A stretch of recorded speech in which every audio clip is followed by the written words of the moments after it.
The world just changed, and most people haven't felt it yet, but they're about to feel it at every gas pump, every grocery run, and every mortgage payment they make from this point forward. Right now, as you're watching this, the clock has already ticked past a deadline that Donald Trump himself set, 8 p.m. Eastern Time, Tuesday, April 7th, 2026. The moment he said Iran must open the Strait of Hormuz or face what he called Power Plant Day and Bridge Day. His words, not mine. And while diplomats from Pakistan, Egypt, Qatar, and Oman scramble through back channels trying to stop the world from sliding into an energy catastrophe, the Strait of Hormuz, the single most critical choke point in the entire global oil architecture, remains effectively shut, choked, strangled. Over 20% of the world's oil moves through that narrow strip of water in the Persian Gulf. 20% gone. And with it, the price of everything you buy, heat your home with, and drive your car on is about to make the inflation nightmare of 2022 look like a warm-up act. This is not a political story. This is not a left versus right story. This is a story about power, energy, and what happens when the global economic order that was built over 70 years starts to fracture along a 12-mile wide waterway between Iran and Oman. This is where we are right now, and you need to understand exactly how we got here, who's pulling the strings, and what comes next. Because nobody on mainstream television is putting this together the way it needs to be put together. The war began at the end of February when the United States and Israel launched coordinated attacks on Iran that killed the country's supreme leader, Ali Khamenei. Since then, Iran's counterattacks have struck US bases across the Gulf, targeted strategic Gulf infrastructure, and effectively shut down shipping in the Strait of Hormuz, sending gas prices in the United States skyrocketing. This is the context that so many talking heads keep skipping over. This did not begin with a madman in Tehran. It began with a military operation that decapitated the Iranian state, and now the entire architecture of the global energy system is paying the price. Trump repeated his threats on Monday, promising that every bridge and every power plant in Iran would be destroyed if a deal was not reached by Tuesday night at 8 p.m. Eastern Time. He stood in front of cameras at the White House and said it plainly: complete demolition, 4 hours. He described the scenario with a kind of casual, terrifying specificity that should have stopped every American in their tracks. And yet, what followed was not clarity. Trump said, "I don't know, I can't tell. It depends what they do." This is a critical period. They have a period of, well, till tomorrow at 8 o'clock. This is the man with his finger on the most consequential military and economic trigger on the planet right now. He himself said he does not know if the war is winding down or escalating. Let that land for a moment. Now let's talk about oil, because oil is where the abstract becomes personal. The price for a barrel of benchmark US crude recently rose to settle around $112 per barrel, remaining well above its roughly $70 price from before the war began. That is a 60% surge in a matter of weeks. 60%. And that is before the bombs fall on Iran's power plants. Analysts are now bracing for oil to reach $150 to $200 a barrel, up from around $100 before Trump's primetime speech, as supply shortages become clearer with each passing day. And here is what the television anchors won't tell you. There is no infrastructure on Earth that can replace what the Strait of Hormuz provides. The roughly 20 million barrels a day that would normally flow through the Strait of Hormuz simply cannot be redirected through alternative infrastructure. Even with the Saudi East-West pipeline running at full capacity, delivering perhaps 1 to 1.5 million barrels a day to ships, none of these policy measures can adequately address this situation. That pipeline is a trickle compared to the river that the strait normally provides. The math is brutal and it is not negotiable. You cannot reroute the ocean. JP Morgan analysts wrote in a client note that gasoline prices could hit $5 per gallon nationwide if traffic through the Strait of Hormuz remains effectively at a standstill by mid-April. To date, US retail gasoline prices have already increased to close to $4 a gallon, with a risk of exceeding $5 if the strait remains effectively closed. $5 a gallon, that is the threshold. And California is already beyond it. California prices have been hovering at nearly $6 per gallon, with cities like San Francisco already seeing prices reach $6 per gallon. The rest of the country is staring at that number like a freight train coming down the tracks. Goldman Sachs sharply raised its oil price forecasts, expecting Brent crude to average $110 in March and April, a 62% jump from the 2025 annual average. Goldman analysts also stated that should Hormuz flows remain at 5% of normal flows for 10 weeks, Daily Brent prices will likely exceed their 2008 record level of approximately 147 per barrel, before potentially collapsing as global financial stress crushes demand. That last part is the part nobody wants to say out loud. The scenario on the other side of $150 oil is not prosperity. It is recession. It is demand destruction. It is the kind of economic contraction that rewrites decades of wealth accumulation in a matter of months. Now, here is where the geopolitical architecture of this crisis becomes truly stunning, because what you are watching right now is not simply a military confrontation between the United States and Iran. You are watching the entire post-World War II order of energy security simultaneously fracture at multiple points. Iran's senior advisor, Ali Akbar Velayati, warned that Iran may also target the Bab al-Mandeb Strait, the waterway between Yemen and the Horn of Africa that connects the Red Sea to the Gulf of Aden and Arabian Sea. He said Iran's regime views the Bab al-Mandeb with the same intensity as Hormuz, and warned that if the White House repeats its mistakes, the flow of energy and global trade can be disrupted with a single signal. Think about what that means. An estimated 10% of global trade moves through the Red Sea. The Houthis in Yemen, who are aligned with Iran, attacked over 100 merchant vessels during their Red Sea campaign between 2023 and 2025. Now, Velayati is explicitly pointing at Bab al-Mandeb as a secondary pressure point. Two choke points, two simultaneous energy crises. The global shipping industry is looking at a scenario it has no playbook for. Kuwait, the United Arab Emirates, and Saudi Arabia all activated their air defense systems to intercept incoming Iranian missiles and drones as Tehran kept up pressure on Gulf neighbors. Iran's regular attacks on regional energy infrastructure and its stranglehold on the Strait of Hormuz have sent global energy prices soaring. These are America's Gulf allies. These are the states that stabilize the regional energy architecture. They are now operating their missile defense systems on a constant basis. That is not stability. That is a region in active wartime footing. Iran's Central Military Command warned of much more devastating retaliation if its adversaries hit civilian targets.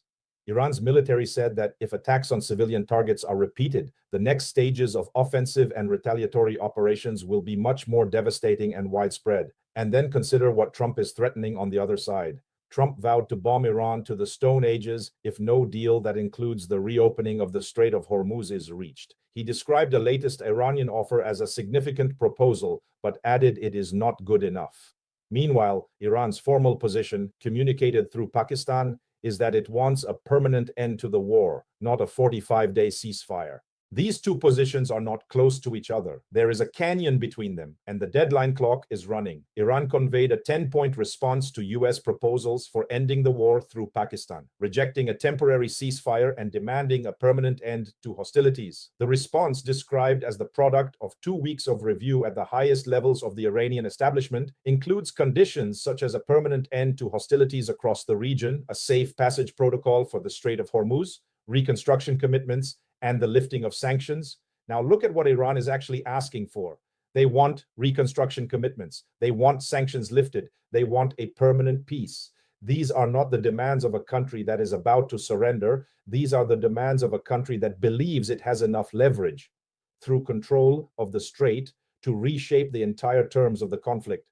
And the leverage is real. Oil and energy market expert John Kilduff of Again Capital told corporate CFOs on a CNBC call that traders see a roughly 2-week deadline for a resolution before oil prices spike even more sharply, and the global economy has to start preparing for energy shortages in Asia and the reining in of industrial activity. Asia is the key word in that sentence, because the countries most exposed to a prolonged Hormuz closure are not the United States, which has significant domestic production. The countries most exposed are Japan, South Korea, India, and China, the industrial backbone of the global economy.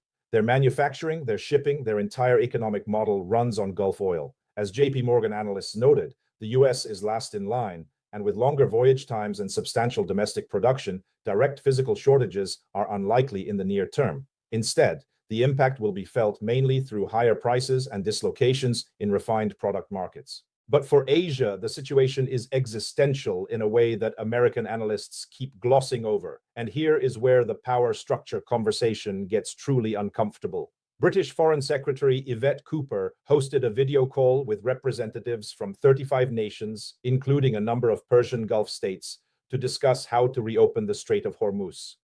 The United States did not participate in the meeting. Read that again. The United States started this war. The United States military operations triggered Iran's blockade of the Strait. And when 35 nations gathered on a diplomatic call to figure out how to reopen the world's most critical energy corridor, the United States was not in the room. This is what strategic isolation looks like in real time. This is what happens when Washington's allies, even the ones who nominally support the war, start building contingency architectures that do not include Washington at the center. Airstrikes hit the vicinity of an Iranian nuclear power plant on a recent weekend, prompting a worker evacuation and a warning from the UN nuclear watchdog against targeting the site. A leading Iranian university was also bombed. Israel claimed responsibility for striking Iran's largest petrochemical complex, while an Iranian strike on the Israeli city of Haifa killed 4 people. We are already striking energy and civilian infrastructure. Trump's 8 p.m. deadline is not the beginning of something new. It is the potential escalation of something that has already been underway for weeks. The question is whether Tuesday night marks the moment the glide path toward negotiation gets abandoned entirely. United Airlines CEO Scott Kirby said he is planning for $175 oil and for an oil price that remains above $100 through 2027. This forecast may not come to pass, but there is every reason to at least start planning for it as a potential reality. This is a commercial airline CEO. He runs a business that cannot survive at $175 oil without passing every single cent of that cost directly to American consumers, and he is already planning for it. The corporate world has already internalized a scenario that Washington hasn't fully communicated to the American public. The average price for a gallon of regular gasoline is nearly $4.12 across the country, and it was below $3 a couple of days before the United States and Israel launched attacks to begin the war in late February. For countries that don't produce as much oil as the United States, the pain has been even worse because they are more reliant on oil coming from the Middle East, and the war has blocked much of the crude produced in the Persian Gulf area. In 6 weeks, American drivers have absorbed a 40% increase at the pump. What happens if this goes another 6 weeks? What happens if Goldman Sachs is right and Brent crosses $147, the 2008 record? What happens to your mortgage rate, your grocery bill, your heating costs, your airline ticket, your Amazon delivery, your everything, when the single most important input cost in the global economy doubles from where it was before this war began? Trump has also said he would want the US to charge tolls in the Strait of Hormuz if a deal is made. Think about the geopolitical audacity embedded in that statement. The United States, which does not control the Strait of Hormuz, which sits between Iran and Oman, would charge tolls on the passage of global energy. This is what the restructuring of global power looks like when it is filtered through the mind of a transactional deal maker. Not international law, not multilateral institutions, tolls, control, extraction. This is a vision of global energy governance that would require every nation on Earth, China, India, Japan, Europe, to accept American primacy over their most basic economic lifeline. And that is a demand that no multipolar world will accept quietly. Countries working to end the Iran war have drafted a proposal calling for a 45-day ceasefire and the reopening of the Strait of Hormuz. Indirect nuclear talks were taking place between the US and Iran before the war began, with Iranian Foreign Minister Abbas Araghchi saying shortly after the conflict broke out that Trump ultimately ordered the bombing of the negotiating table. This is the part of the story that will define how historians write about this moment. There were talks, there was a diplomatic architecture being built, and then the bombs fell, and now the entire world is managing the consequences of a negotiation that was destroyed from the inside before it could bear fruit. American consumers are already reeling from gas prices jumping more than $1 a gallon in less than a month, the fastest surge in decades. Outside the US, crises are accelerating at a much more dangerous pace. The countries at the periphery of the global economy, the import-dependent nations of Africa, Southeast Asia, South Asia, they don't have strategic petroleum reserves to draw down. They don't have domestic production buffers. They don't have JP Morgan analysts advising their central banks. They have populations that are already stretched by years of post-pandemic inflation, and now they are staring at an energy shock that could produce food insecurity, political instability, and humanitarian crises on a scale that the comfortable corridors of Washington haven't begun to account for. The president of the European Union's governing body warned that any targeting of civilian infrastructure, including energy facilities, is illegal and unacceptable, and that the Iranian civilian population would be the main victim of a widening of the military campaign. Europe is watching what is happening and saying things that the American government is not saying. The EU is invoking international law. They are drawing red lines around civilian infrastructure, and they are doing so against the stated military intentions of their most powerful ally. This is not normal allied behavior. This is the beginning of a values-based rupture between the United States and the Western institutional order it spent the better part of a century building. The 8 p.m. deadline is not just a number on a clock. It is a hinge point in history. Either diplomacy finds a way through in the next few hours, through Pakistan, through Egypt, through Qatar, through whatever back channel is still functioning, or the world wakes up to a new phase of this conflict where $150 oil is not a forecast, it is a floor, and where the global economy, already battered by pandemic debt and post-pandemic inflation and tariff wars, is now absorbing a third consecutive systemic shock. The system was not designed to absorb three. And the architects of these decisions are operating in real time without maps, without certainty, and, by Trump's own admission, without even knowing whether they are winding this down or winding it up.